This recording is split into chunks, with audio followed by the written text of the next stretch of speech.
बिस्मिल्लाहिर्रहमानिर्रहीम। अस्सलामु अलैकुम। यही बादशाही है। एक मर्तबा का जिक्र है कि हज़रत इब्राहीम अलैहिस्सलाम दरिया के किनारे पर बैठे गदरी सी रहे थे। अचानक वहाँ से एक वज़ीर का गुज़र हुआ। इसने जो हज़रत इब्राहीम अलैहिस्सलाम को इस हालत में देखा तो बड़ी हैरत का इज़हार किया और कहने लगा कि किस कदर अजीम सल्तनत के बादशाह हैं और फ़कीरी को अख्तियार कर रखा है।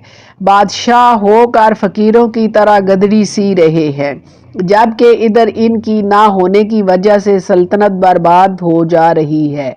हज़रत इब्राहीम अलैहिस्सलाम ने कशफ के ज़रिए से इनके दिल की बात मालूम कर ली और इसको अपने करीब बुलाया और वज़ीर आपके करीब आया तो आपने इससे फरमाया, तूने अपनी समझ के मुताबिक बात की है।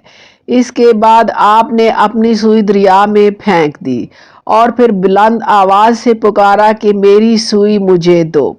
अचानक दरिया के अंदर हजारों मछलियां अपने अपने मुंह में सोने की सुई दबाए हुए पानी से बाहर निकली।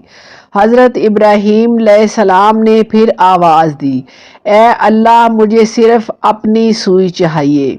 चनाचे उसी वक्त एक और दूसरी मछली बरामद हुई जिसके मुंह में हज़रत इब्राहीम अलैहिस्सलाम की सुई थी।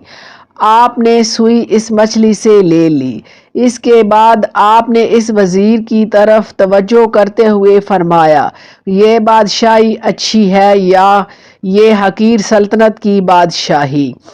फिर खुद ही फरमाया, यकीनन ये बादशाही हकीकी बादशाही है और सबसे अच्छी है। यह सुनकर और देखकर वज़ीर ने माजरत की और अपनी राह चल दी। अल्लाह हाफिज़।